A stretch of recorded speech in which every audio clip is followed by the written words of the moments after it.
नमस्कार दोस्तों, मैं हूं आद्या शंकर त्रिपाठी और मेरे चैनल में आपका स्वागत है।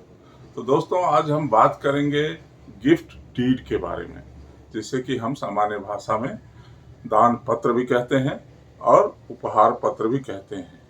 तो एक बार जब दान पत्र का निष्पादन हो जाता है, कोई भी दाता जो अपनी संपत्ति को किसी भी व्यक्ति को दान करता है, अदाता को, डोनी को, तो उस दान पत्र को क्या निरस्त किया जा सकता है, क्या वो निरस्त हो सकता है, इस बारे में सुप्रीम कोर्ट का एक बहुत ही लेटेस्ट और महत्वपूर्ण फैसला अभी आया है, जिसकी चर्चा हम आगे करने वाले हैं। उससे पहले आप ये समझ लीजिए कि दान पत्र सामान्यतः निरस्त नहीं किया जा सकता है। सुप्रीम कोर्ट ने अपने एक फैसले में ये अभी निर्धारित किया है कि दान पत्र सामान्यतः निरस्त नहीं किया जा सकता है। उसके कुछ कारण होते हैं, उसमें कुछ निश्चित तथ्य होते हैं जिसके आधार पर दान पत्र को निरस्त किया जा सकता है। ट्रांसफर ऑफ प्रॉपर्टी एक्ट की धारा 126 ये बताती है कि दान निलंबित या सस्पेंडेड कब किया जा सकेगा। तो इसी विषय पर माननीय सुप्रीम कोर्ट ने एक फैसला अभी हाल ही में सुनाया है, जिसको मैं आपको बताना चाहूंगा। सुप्रीम कोर्ट ने कहा है कि उपहार विलेख को सामान्य रूप से निरस्त नहीं किया जा सकता, विशेषकर तब जब डीड में निरस्तीकरण का कोई अधिकार सुरक्षित नहीं हो। अब इसको दोस्तों हम ऐसे समझेंगे कि जो दान पत्र हमने लिखा है, जो पंजीकृत दान पत्र हमने कराई है, उस दान पत्र को हम प्रतिसंहृत या सस्पेंड तब तक नहीं करा सकते हैं जब तक कि उस डीड में, उस दस्तावेज में ऐसी कोई शर्त या ऐसी कोई बात न लिखी गई हो। उसको हम सस्पेंडेड नहीं कर सकते हैं। दाता और आदाता, डोनर और डोनी करार कर सकेंगे कि किसी ऐसे विनिर्दिष्ट स्पेसिफिक घटना के घटित होने पर जो दाता की इच्छा पर निर्भर नहीं करती, दान निम्नलिखित निलंबित या प्रतिसंहृत हो जाएगा, किंतु वह दान जिसके बारे में पक्षकार करार करते हैं कि वह दाता की इच्छा मात्र से पूर्णतः या भागतः प्रतिसंहरणीय होगा, यथास्थिति पूर्णतः या भागतः शून्य है। तो दोस्तों, जहां पर दान विलेख का निष्पादन भूत और भविष्य की सेवाओं के लिए किया गया हो और दान ग्रहीता दाता को ऐसी सेवाएं अर्पित करने में विफल रहा हो, तथा दान विलेख में दान विलेख के प्रतिसंहरण हेतु इस प्रकार की किसी प्रकार का शर्त का उल्लेख न किया गया हो, वहां पर अभिनिर्धारित किया गया कि दान विलेख का प्रतिसंहरण नहीं किया जा सकता है। तो दान में शर्तों के आधार पर भी दान दिया जा सकता है कि भाई हम ये दान दे रहे हैं, आपको इस उपयोग के लिए दे रहे हैं, आपको ये अधिकार होगा, इस प्रकार का अधिकार होगा, इस प्रकार की शर्तें होती हैं। एक इस प्रकार के दान हो गए, किस प्रकार के दान हो गई कि हमारी ये संपत्ति है भाई, हम आपको पूर्ण रूप से दान करते हैं, इसका कब्जा आपको सौंप रहे हैं और इसके पूर्णतः आप स्वामी होंगे, इसका पूरा उपयोग और उपभोग आप अपने तरीके से कर सकेंगे। तो ये दान होता है। दान हमेशा पंजीकृत होता है, रजिस्टर्ड होता है। जो ट्रांसफर ऑफ प्रॉपर्टी एक्ट है उसमें प्रोविजन है कि दान हमेशा रजिस्टर्ड ही होता है। तो दोस्तों, सुप्रीम कोर्ट ने जो इस मामले में अभी निर्धारित किया है, ये निर्णय संपत्ति हस्तांतरण अधिनियम की धारा 126 के अनुसार गिफ्ट डीड को निरस्त करने की शर्तों को भी स्पष्ट किया गया है। जस्टिस पंकज मित्तल और जस्टिस उज्जवल भुयान की खंडपीठ, ये डबल बेंच की खंडपीठ ने सुप्रीम कोर्ट ने कहा कि जब गिफ्ट डीड दाता द्वारा उपहार प्राप्तकर्ता के पक्ष में निष्पादित किया जाता है, जिसमें उपहार का उद्देश्य निर्धारित किया जाता है, किसी भी आकस्मिकता के इसमें निरस्तीकरण के लिए कोई अधिकार सुरक्षित नहीं होता है, तो गिफ्ट प्राप्तकर्ता द्वारा गिफ्ट के उद्देश्य की पूर्ति इसे वैध उपहार बनाती है, जिससे यह अपरिवर्तनीय हो जाता है। इस मामले में, जो कि सुप्रीम कोर्ट ने जिस मामले में यह फैसला दिया है, इस मामले में अपीलकर्ता प्रतिवादी ने वर्ष 1983 में खादी लुंगी और खादी यार्न के निर्माण के लिए वादी प्रतिवादी को मुकदमा संपत्ति हस्तांतरित करने के लिए गिफ्ट डीड निष्पादित किया था, जिसमें वादी को व्यक्तिगत लाभ के लिए संपत्ति का उपयोग करने से प्रतिबंधित करने की शर्त थी।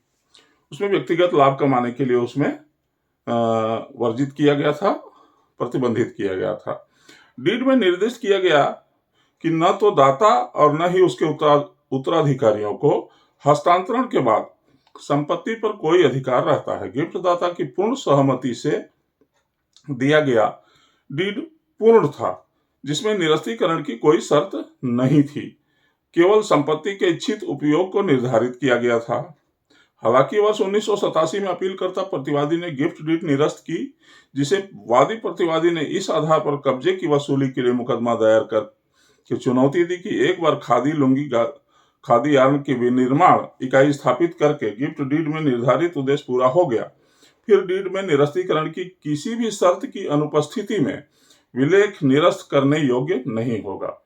अपीलकर्ता का तर्क स्वीकार करते हुए न्यायालय ने कहा कि गिफ्ट डीड को तब तक निरस्त नहीं किया जा सकता जब तक गिफ्ट डीड के अंतर्गत ऐसी कोई अधिकार सुरक्षित न हो। तो न्यायालय ने कहा, इसमें कोई संदेह नहीं है कि वैध रूप से किया गया गिफ्ट कुछ आकस्मिकताओं के अंतर्गत निलंबित या निरस्त किया जा सकता है, लेकिन सामान्यतः इसे निरस्त नहीं किया जा सकता, विशेषकर तब जब गिफ्ट डीड के अंतर्गत ऐसा कोई अधिकार सुरक्षित न हो। तात्पर्य यह है कि जब तक कि उसमें कोई ऐसा अधिकार का उल्लेख न हो तब तक कि उसको निरस्त नहीं किया जा सकता। इस संबंध में न्यायालय ने 3 शर्तें निर्धारित की, जिसमें बताया गया कि गिफ्ट डीड कब निरस्त किया जा सकता है, और उन शर्तों का परीक्षण वर्तमान मामले में तथ्यों के साथ किया, जिससे यह पता लगाया जा सके कि गिफ्ट डीड निरस्त किया जा सकता है या नहीं किया जा सकता। पहली शर्त यह है कि जब दाता गिफ्ट प्राप्तकर्ता किसी निर्दिष्ट घटना के घटित होने पर इसके निरस्तीकरण के लिए सहमत होते हैं। गिफ्ट डीड में ऐसा कोई संकेत नहीं है इस मामले में। तो जिस मामले में ये फैसला किए हैं उस मामले में निरस्तीकरण के लिए दाता अदाता दोनों ही सहमत नहीं है और ऐसे कोई तथ्य नहीं है, तो इसलिए ये निरस्त नहीं हो सकती। दाता गिफ्ट प्राप्तकर्ता किसी भी कारण से गिफ्ट डीड के निरस्तीकरण के लिए सहमत हुए किसी निर्दिष्ट घटना के घटित होने पर तो बिल्कुल भी नहीं। इसलिए गिफ्ट डीड के निरस्तीकरण की अनुमति देने वाला पहला अपवाद इसी मामले में लागू नहीं होता है। दूसरा, यदि पक्षकार इस बात पर सहमत होते हैं कि इसे दानकर्ता की इच्छा मात्र से पूर्णतः या आंशिक रूप से निरस्त किया जा सकता है, तो गिफ्ट डीड पूर्णतः या आंशिक रूप से शून्य हो जाएगा। वर्तमान मामले में गिफ्ट डीड को पूर्णतः या आंशिक रूप से दानकर्ता की इच्छा मात्र से निरस्त करने के लिए पक्षों के बीच कोई समझौता नहीं है। इसलिए ऐसे गिफ्ट डीड को निरस्त करने या निरस्त करने की अनुमति देने वाली उपरोक्त शर्त भी लागू नहीं होती। तीसरा, गिफ्ट डीड उस स्थिति में निरस्त किया जा सकता है जब यह अनुबंध की प्रकृति का हो जिसे निरस्त किया जा सकता है। एग्रीमेंट के नेचर का हो तो निरस्त किया जा सकता है। विचाराधीन उपहार अनुबंध के रूप में नहीं है। अनुबंध यदि कोई हो निरस्त करने योग्य नहीं है। तो जिस मामले को मैं पढ़ रहा हूं, जिसमें कि यह फैसला माननीय सुप्रीम कोर्ट की खंडपीठ ने किया है, डबल बेंच ने किया है, उसके बारे में ये बता रहा है कि ये 3 अपवाद जो है इसमें जो उस मामले में नहीं थे, इसलिए उसको निरस्त नहीं किया जा सकता है। न्यायालय ने आगे क्या कहा दोस्तों, इस प्रकार गिफ्ट डीड निरस्त करने की अनुमति देने वाले अपवादों में से कोई भी वर्तमान मामले में लागू नहीं होता। इस प्रकार एकमात्र निष्कर्ष यह निकलता है कि गिफ्ट डीड जो वैध रूप से बनाया गया किसी भी तरीके से निरस्त नहीं किया जा सकता था। तदनुसार दिनांक 17/8/1987 का निरस्तीकरण डीड शुरू से ही अमान्य है, इसका कोई महत्व नहीं है जिसे अनदेखा किया जा सकता है। तदनुसार यह अपील जो है खारिज कर दी गई। केस का टाइटल है दोस्तों, एन थाजुद्दीन बनाम तमिलनाडु खादी और ग्रामोद्योग बोर्ड। केस का टाइटल है एन थाजुद्दीन बनाम तमिलनाडु खादी और ग्रामोद्योग बोर्ड। ये सिविल अपील नंबर है 6333/2013। केस नंबर है 6333/2013। तो दोस्तों, सुप्रीम कोर्ट ने बहुत ही अच्छे तरीके से दान पत्र जो कि रजिस्टर्ड है और उसको निलंबित या प्रतिसंहृत कब किया जा सकेगा, transfer of property act TP act की धारा 126 में जो प्रोविजन है उसके तहत इस मामले को डिसाइड किया। अब दान पत्र के लिए कुछ चीजें और हैं जिसे आप समझ सकते हैं, लेकिन ये वीडियो थोड़ा लंबा हो जाएगा। तो सेकेंड पेज में मैं दान पत्र के आवश्यक तत्व और कितने प्रकार के दान होते हैं और कैसे कैसे दान होते हैं, और क्या ऐसी संपत्ति जो किसी ने कब्जे में ले रखा है, माने अतिक्रमण कर रखा है, वैसी संपत्ति को आप दान कर सकते हैं या नहीं कर सकते हैं, इस संदर्भ में एक वीडियो और बनाऊंगा। तब तक के लिए आज जो माननीय सुप्रीम कोर्ट ने ऐसे दान पत्र के बारे में जो ये फैसला दिया है, इसकी जानकारी आपको होनी चाहिए।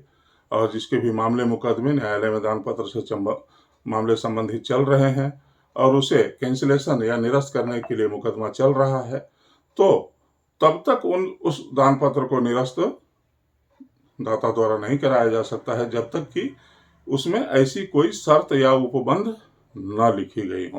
वो दान परमानेंट रहेगा और हमेशा प्रभावशील रहेगा। तो दोस्तों, वीडियो आपको कैसा लगा अपने अनमोल कमेंट में हमें जरूर बताइएगा और वीडियो को लाइक और शेयर जरूर कीजिएगा। तब तक के लिए जय हिंद, जय भारत।